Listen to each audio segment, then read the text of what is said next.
Baik, kemarin sudah membahas tentang muqaddimah kitab ini, pengantar singkat tentang kitab Aqidah Thahawiyah, lalu juga tentang penulis kitab ini, siapa Imam Abu Ja'far At-Tahawi, dan juga insya Allah pada malam yang indah ini kita akan melanjutkan tentang pengenalan kepada Allah Subhanahu wa Ta'ala. Seperti yang kita ketahui, para ulama telah mendefinisikan tauhid, yaitu seperti Imam Junaid Al-Baghdadi, beliau menjelaskan tauhid itu adalah ifradul qadim minal hadis, jadi memisahkan, membedakan antara sang pencipta dengan ciptaannya, yaitu dengan makhluk. Lalu juga mempelajari ilmu ini kita diperintahkan oleh Allah Subhanahu wa Ta'ala, seperti dalam surah Muhammad ayat ke-19, fa'lam annahu la ilaha illallah. Jadi kalau kita membaca ayat ini, kita diminta untuk mencari pengetahuan tentang la ilaha illallah. Ayat ini tidak hanya mengatakan fakul la ilaha illallah, tidak mengatakan fatashahad la ilaha illallah, tapi ayat ini mengatakan fa'lam. Jadi kita diminta untuk mencari pengetahuan tentang yang kita sembah, yaitu Allah Subhanahu wa Ta'ala. Kita diminta untuk mengetahui dan mengetahui dengan pasti bahwa tidak ada ilah yang wajib kita sembah kecuali Allah Subhanahu wa Ta'ala. Dan pengetahuan tentang Allah Subhanahu wa Ta'ala ini menjadi tema puncak dalam ilmu tasawuf. Misalnya para ulama tasawuf meyakini bahwa ma'rifatullah ini adalah puncak spiritualitas atau puncak perjalanan spiritualitas orang salik. Jadi untuk mengetahui Allah Subhanahu wa Ta'ala ini merupakan sebuah puncak perjalanan. Dan ini memang kita pun menyadari bahwa secara akal susah untuk bisa mematuhi dengan hakiki kalau kita tidak pernah tahu siapa yang kita ibadahi. Jadi untuk bisa benar-benar patuh, untuk bisa benar-benar tunduk, untuk bisa benar-benar taat kepada Allah Subhanahu wa Ta'ala, alangkah baiknya kalau kita benar-benar mengenal, tahu siapa yang memberi perintah tersebut, yaitu Allah Subhanahu wa Ta'ala. Kalau kita dalam ilmu fikih berbicara tentang bagaimana beribadah, kalau dalam ilmu akidah atau ilmu tauhid atau ilmu kalam, kita mencari tahu atau kepada siapa kita beribadah. Ini adalah bedanya. Dan juga makanya dalam Islam kita tidak diwajibkan ibadah yang tidak dikenal atau tidak diperintahkan. Jadi kalau misalnya ada yang dianggap ibadah tapi tidak pernah diperintahkan, maka itu tidak boleh. Jadi semua ibadah itu pasti ada dalilnya. Makanya al aslu fil ibadah at-tahrim, ada kaidah seperti itu. Jadi asal daripada ibadah adalah haram kecuali ada dalil yang menguatkannya atau yang mengharuskannya untuk kita beribadah tersebut. Dan juga Al-Quran mengatakan dalam surah Ar-Rum, kita semua manusia itu memiliki potensi kita bisa mengenal Allah Subhanahu wa Ta'ala. Bahkan seorang ateis sekalipun, sebenarnya kita semua memiliki potensi itu. Fitrah kita manusia itu bisa mengenal Allah Subhanahu wa Ta'ala. Allah berfirman, fitratallahi fataran nasa 'alaiha. Jadi ini adalah kita memiliki potensi untuk bisa mengenal Allah Subhanahu wa Ta'ala. Tapi sejauh mana kita bisa menghidupkan atau menguatkan potensi tersebut. Jadi potensi itu semuanya bisa memiliki, tapi ada orang yang bisa mengembangkan potensi tersebut, ada orang yang tidak mau mengembangkan potensi tersebut. Jadi bisa kita lihatlah hari ini manusia biasanya ketika memiliki kesulitan dia akan mencari sesuatu untuk dimintai tolong. Permintaan tolong itu bisa kepada teman, bisa kepada sahabat, bisa kepada atasan, bisa kepada tetangga dan seterusnya. Tapi ketika kepada itu semua tidak bisa, kita biasanya meminta tolong kepada Allah, kepada Tuhan Sang Pencipta alam. Ini secara naluri, secara alamiah kita semuanya pada akhirnya ingin kembali kepada Allah Subhanahu wa ta'ala ketika kita mengalami tadi kesulitan-kesulitan dalam hidup. Dan kitab yang kita kaji ini adalah kitab Akidah Ahlus Sunnah wal Jamaah. Kenapa definisinya kitab Akidah Ahlus Sunnah wal Jamaah, tidak akidah Islam? Kita tahu bahwa akidah Ahlus Sunnah wal Jamaah adalah akidah mayoritas Islam hari ini. Dan juga kalau kita sedikit kembali ke belakang, kita membaca sejarah lagi bahwa umat ini yang dibawa oleh Nabi besar Muhammad SAW, dan alhamdulillah kita memasuki bulan Maulid, bulan Rabiul Awal, bulan kelahiran Rasulullah SAW. Kita tahu bahwa agama Islam yang dibawa oleh Nabi Muhammad SAW selama 23 tahun, 13 tahun Nabi di Makkah dan 10 tahun Nabi di Madinah. Dan ini pada saat itu semuanya disebut Jama'atul Muslimin, semuanya disebut umat Islam. Tidak ada Islam Sunni, tidak ada Islam Syiah, semuanya adalah Islam. Lalu pasca Nabi Muhammad SAW wafat, meninggal, umat ini, kepemimpinan umat dilanjutkan oleh Sayyidina Abu Bakar Siddiq radhiyallahu an.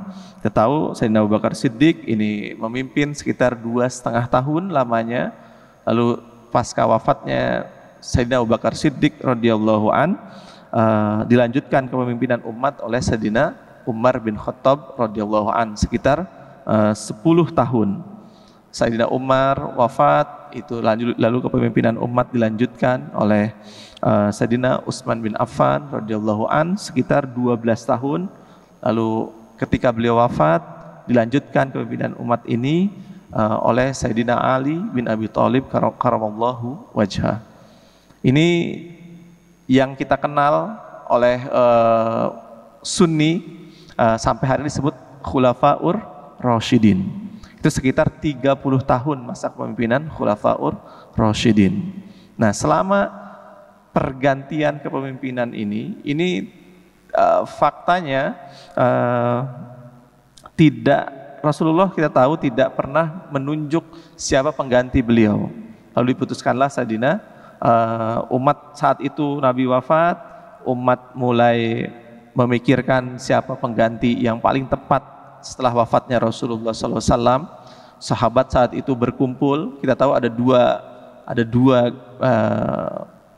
sahabat yang kita tahu adalah sahabat Ansor dan juga sahabat Muhajirin. Sahabat Ansor adalah umat Islam yang menolong para Muhajirin. Yang Muhajirin adalah umat-umat Islam awal yang hijrah dari Makkah ke Madinah. Nah, Sayyidina sahabat Ansor melakukan rapat internal sama mereka. Akhirnya pada saat Nabi wafat, saat itu tanggal 12 Rabiul Awal. Kita tahu Nabi wafat tanggal 12 Rabiul Awal, hari Senin. Dan juga Nabi juga dilahirkan di hari Senin tanggal 12 Rabiul Awal. Nah, sahabat Ansor saat itu berkumpul pada hari Senin itu, memilih satu orang yang dianggap sebagai pemimpin, yaitu Sayyidina Sa'ad bin Ubadah radhiyallahu an. Sayyidina Sa'ad bin Ubadah terpilih oleh para sahabat Ansor menjadi penerus kepemimpinan Nabi. Lalu kabar ini didengar oleh Sayyidina Umar bin Khattab radhiyallahu an. Lalu akhirnya Sayyidina Umar bin Khattab datang ke ke perkumpulan itu, ke diskusi tersebut, ke rapat tersebut, dan beliau keberatan dengan keputusan tersebut. Akhirnya terjadi perdebatan atau musyawarah, dan akhirnya pada perdebatan itu atau musyawarah tersebut diputuskanlah Sayyidina Abu Bakar Siddiq radhiyallahu an. Dan kita tahu saat itu Sayyidina Umar bersama Sayyidina Abu Bakar Siddiq radhiyallahu an dan juga Sayyidina Abu Ubaidah bin Jarrah datang untuk menentang keputusan tadi. Lalu kita tahu Nabi Muhammad SAW ini wafat dan dimakamkan setelah 3 hari beliau wafat, dan Ahlul Bait, seperti Ahlul Bait itu keluarga Nabi, keluarga terdekat Nabi, itu tidak ikut-ikutan dalam masalah pergantian kepemimpinan pasca Nabi Muhammad SAW. Karena kita tahu pada saat berkabung biasanya keluarga inti yang paling sibuk sedang mengurusi yang berduka, ya. Tentu saja Nabi Muhammad SAW. Dan juga kita tahu dalam masyarakat suku-suku zaman dulu, ketika pemimpin keluarga itu wafat, seorang ayah itu wafat, itu maka kepemimpinan keluarga biasa digantikan oleh anak tertua, bukan istri, bukan anak perempuan biasanya. Saya menjadi pemimpin adalah anak laki-laki, ya berarti yang dituakan saat itu adalah anak laki-laki Nabi dan juga keponakan Nabi, anak laki-laki atau menantu laki-laki Nabi. Yang pertama yaitu Sayyidina Ali bin Abi Thalib, dan juga Sayyidina Ali tidak ikut dalam kepemimpinan tersebut, dan juga karena masalah tadi, karena beliau sedang sibuk berkabung, ya. Lalu umat ini sampai hari itu semua kita sebut sebagai umat Islam, semuanya agama Islam. Lalu juga terpilihlah Sayyidina Abu Bakar Siddiq. Sayyidina Abu Bakar Siddiq akhirnya memimpin selama 2,5 tahun. Lalu Sayyidina Abu Bakar Siddiq ini wafat setelah 2,5 tahun. Lalu Sayyidina Abu Bakar Siddiq memilih pengganti ketika beliau sudah sakit, di atas ketika sakit beliau memilih 6 kandidat yang saat itu Sayyidina Abu Bakar Siddiq memilih Sayyidina Umar bin Khattab radhiyallahu an untuk menjadi khalifah pasca Sayyidina Abu Bakar Siddiq. Bukan memilih 6 kandidat. Sayyidina Umar bin Khattab setelah 10 tahun memimpin umat, lalu beliau ketika di masa senjanya kepemimpinan umat ini akhirnya diserahkan, atau beliau memilih 6 kandidat untuk dipilih salah satu menjadi pemimpin umat. 6 orang ini yaitu Sayyidina Utsman bin Affan, Sayyidina Thalha, Sayyidina Zubair, Sayyidina Ali bin Abi Thalib, Sayyidina Abdurrahman bin Auf, juga Sayyidina Sa'ad bin Abi Waqqas. Mereka menjadi komite dan juga kandidat untuk memilih 1 orang, dan akhirnya terpilihlah Sayyidina Utsman bin Affan radhiyallahu an, yang nantinya akan menjadi pemimpin umat yang cukup panjang. Beliau 12 tahun. Lalu setelah itu beliau akhirnya wafat. Lalu Sayyidina Ali bin Abi Thalib menjadi khalifah selama kurang lebih 5,5 tahun. Nah, pas sampai sini ini umat masih satu, semuanya disebut umat Islam. Tapi pasca ketika kepemimpinan Sayyidina Ali bin Abi Thalib, ketika berjalan sekitar kurang lebih 2 tahun, kita tahu Sayyidina Ali bin Abi Thalib saat itu ketika memimpin melengsarkan beberapa gubernur yang sudah lama berkuasa. Salah satunya gubernur Syam yang dipimpin oleh Sayyidina Muawiyah bin Abi Sufyan. Sayyidina Muawiyah bin Abi Sufyan ini menjadi gubernur Syam. Syam itu saat ini sekitar Jordan, Syria, Lebanon, Palestina, itu adalah Syam. Nah, Sayyidina Muawiyah bin Abi Sufyan sudah menjadi gubernur Syam ini sejak zaman Sayyidina Umar bin Khattab radhiyallahu anhu. Jadi sudah kekuasaannya, beliau menjadi pemimpin di situ sudah sangat lama. Beliau sudah sangat kuat posisinya di Syam itu. Tapi tiba-tiba digantikan, beliau menolak, tidak mau digantikan, dan akhirnya terjadilah di tahun ke-37 pasca hijrah itu terjadi peperangan disebut perang Siffin. Ini adalah perang pertama, perang besar dalam sejarah peradaban Islam awal. Nah, di perang Siffin ini terjadi yang sangat pelik sekali antara Sayyidina Ali bin Abi Thalib dengan juga Sayyidina Muawiyah bin Abi Sufyan. Akhirnya terjadi peperangan, dan pasca perang ini Sayyidina Ali bin Abi Thalib loyalisnya pada akhirnya nanti menjadi disebut Syiah, yang kita tahu Syiah artinya loyalis. Dan juga orang yang tadinya loyal kepada Sayyidina Ali bin Abi Thalib, yang tekstualis, yang tidak puas dengan keputusan Sayyidina Ali bin Abi Thalib, akhirnya memilih menjadi Khawarij.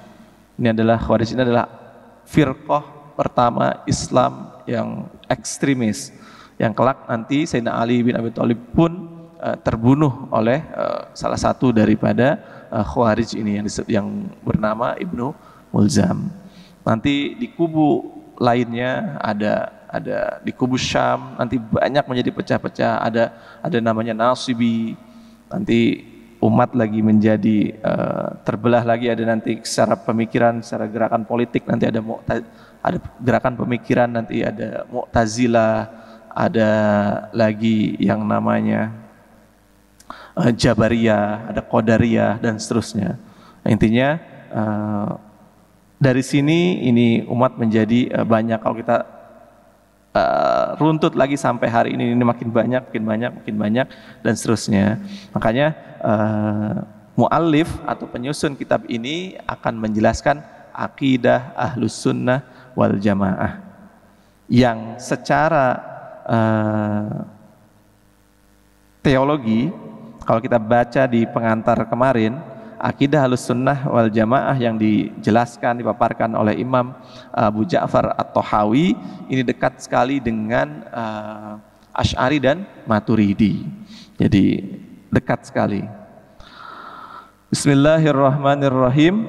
Innallaha wahidun la syarikalah. Poin pertama dalam akidah Ahlussunnah atau akidah Tahawiyah ini adalah kita mengetahui bahwa innallaha wahidun la syarikalah.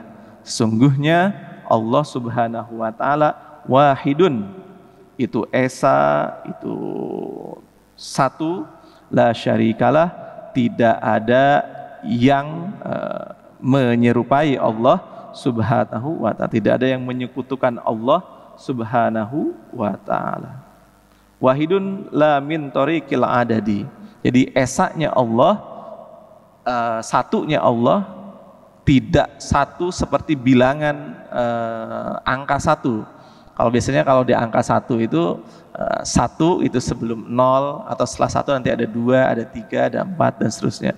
Esanya Allah ini unik. Makanya kalau diterjemahkan dalam bahasa Inggris, ahad ini atau wahidnya Allah Subhanahu wa taala ini absolute uniqueness. Jadi keunikan yang absolut. Jadi zat yang esa, yang tunggal, yang tak berbilang, dan juga tidak ada yang menyekutukan Allah Subhanahu wa taala. Kita tahu dalam Al-Quran ini tidak ada bahasan yang eksplisit tentang wujud Tuhan. Jadi karena kita tahu wujud Tuhan ini secara aksioma sudah bisa diterima. Di kebenaran yang bisa diterima secara akal tanpa harus ada pembuktian. Ini sesuatu yang pasti ada. Tuhan itu pasti ada. Tuhan itu pasti wujud. Tidak mungkin tidak wujud. Tetapi dalam Al-Quran itu banyak yang menjelaskan tentang keesaan Allah Subhanahu wa taala. Seperti misalnya dalam suratul Tauhid atau suratul Ikhlas, nama lain daripada surah Al-Ikhlas adalah surah tauhid. Allah berfirman, a'udzubillahi minasyaitonirrajim, qul huwallahu ahad. Katakanlah bahwa Allah Subhanahu wa taala itu ahad, itu esa, itu tunggal. Ahadnya Allah Subhanahu wa taala, walam yakun lahu kufuwan ahad. Tidak ada apapun yang menyerupai Allah Subhanahu wa taala. Tidak ada apapun yang menyerupai keesaan Allah Subhanahu wa ta'ala. Juga dalam ayat yang lain, wa ilahukum ilahun wahid. Wa ilahukum ilahun wahid. Dan Tuhan kalian itu adalah ilah yang wahid, yang esa, yang tunggal. Lalu juga Allah Subhanahu wa ta'ala berfirman dalam ayat yang lain, tetapi kita tahu keesaan Allah Subhanahu wa ta'ala ini perlu kita buktikan, perlu kita punya dalil yang qat'i, yang bisa menjadi pijakan kita untuk memahami bahwa Allah Subhanahu wa taala itu esa. Dan secara dalil nakli tadi itu sudah kita baca, dan juga secara dalil akli, secara logika tidak mungkin ada Tuhan itu lebih daripada satu. Kalau ada Tuhan dua, lalu dan yang satu kuasa dan yang satu lagi yang dua-duanya kuasa, terus apa fungsinya Tuhan yang lainnya itu? Tentu Tuhan itu harus satu. Kalau satu lagi dan itu tidak diperlukan, lalu itu berarti bukan Tuhan. Dan Tuhan itu pasti maha sempurna, dan kesempurnaannya tidak bertambah dan tidak berkurang. Jadi tidak bertambah dan tidak perlu ditambah karena sudah maha sempurna.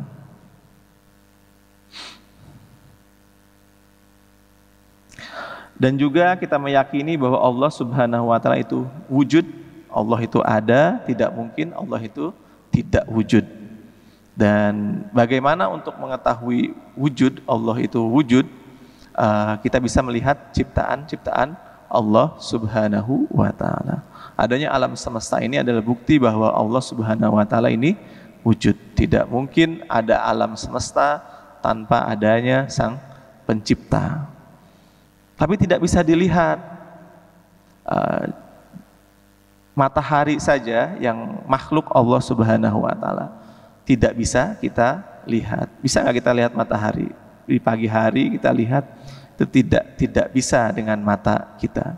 Angin ini juga ada tapi kita tidak bisa kita lihat. Tapi yang tidak kita lihat itu tidak mesti tidak ada. Banyak yang tidak kita lihat itu ada. Banyak sekali. Ya, artinya makhluknya saja seperti matahari itu tidak bisa kita lihat, apalagi Sang Pencipta matahari. Tentu jauh, tentu lebih tidak bisa. Dan juga Allah Subhanahu wa taala ini mengenalkan dirinya di dalam Al-Qur'an kepada manusia dengan cara yang sangat luar biasa, unik sekali. Jadi beliau mengenalkan zat yang tak terbatas, yaitu Allah Subhanahu wa taala, kepada makhluk yang sangat terbatas, yaitu manusia. Kita ini kan makhluk yang terbatas, pengetahuan kita terbatas, ilmu kita terbatas, tapi Allah Subhanahu wa taala ingin mengenalkan dirinya. Allah ingin mengatakan bahwa Allah itu adalah esa, Allah itu tunggal. Tapi dengan cara yang bisa dipahami oleh makhluknya, yaitu manusia. Dan makanya dalam Al-Quran Allah mengatakan Allah itu maha melihat. Ini kan sesuatu yang bisa dipahami oleh manusia. Allah maha mendengar. Ini adalah sesuatu yang bisa dipahami oleh manusia. Tapi Allah juga memberikan batasan. Mendengarnya Allah, melihatnya Allah, laisa kamislihi syai'un. Melihatnya Allah, mendengarnya Allah, bahagianya Allah, laisa kamislihi syai'un, tidak serupa dengan apapun. Jadi bicara apapun, tidak ada satupun yang serupa dengan Allah Subhanahu wa ta'ala. Wala syai'a misluhu, dan tidak ada satupun di alam semesta ini yang menyerupai Allah Subhanahu wa taala. Dalilnya tadi dalam surah Asy-Syura, lalu juga dalam surah Al-Ikhlas, walam yakun lahu kufuwan ahad, laisa kamitslihi syai'un wa huwas samiul basir. Lalu juga hal ta'lam lahu samiyya, tidak ada yang menyerupai Allah Subhanahu wa taala. Dan apapun imajinasi kita tentang Allah Subhanahu wa taala, di pikiran kita, di otak kita ada imajinasi tentang Allah Subhanahu wa taala, tentang zat Allah Subhanahu wa taala, itu pasti bukan Allah Subhanahu wa taala. Terkadang akal ini suka nakal, akal suka liar, dia ingin mengimajinasikan zat yang tak terbatas, yaitu Allah Subhanahu wa taala, dengan akal pikirannya. Padahal akal ini adalah makhluk yang terbatas, dia tidak akan pernah bisa sampai kapanpun, sehebat apapun yang diimajinasikan oleh akal kita, itu pasti bukan Allah Subhanahu wa taala. Seorang sufi besar dari Mesir namanya Imam Zunnun al-Misri mengatakan, mahma tasawwarta bibalika wallahu wara'a dzalika. Jadi apapun yang terlintas di dalam kepalamu, dalam pikiranmu, pasti Allah Subhanahu wa taala melampaui itu. Tidak mungkin Allah seperti itu. Allah pasti di luar itu. Yang masuk ke pikiran kita, masuk ke akal kita, masuk ke otak kita, itu pasti makhluk. Jadi terkadang akal suka seperti itu, dia suka mencari hal-hal yang aneh-aneh ya.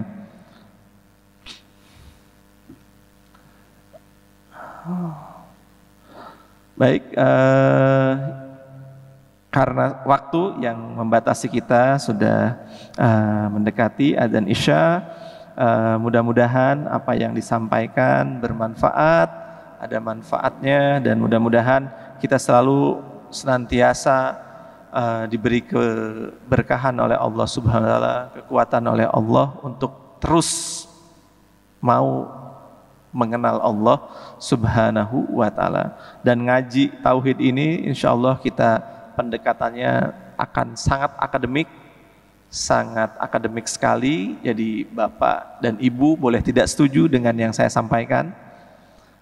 Jika ada yang belum clear, masih ragu dalam hati dan seperti itu maksudnya, silahkan ditanyakan. Saya sangat terbuka, bisa setelah ngaji ini kalau ada waktu, atau setelah sholat nanti saya persilahkan. Yang jelas platform kajian ini sangat terbuka, kita akademik sekali, jadi siapapun boleh mengikuti ngaji ini. Mudah-mudahan bermanfaat. Wassallallahu ala sayyidina Muhammad wa ala sayyidina Muhammad. Allahul muwaffiq ila aqwamit thoriq. Wassalamualaikum warahmatullahi wabarakatuh.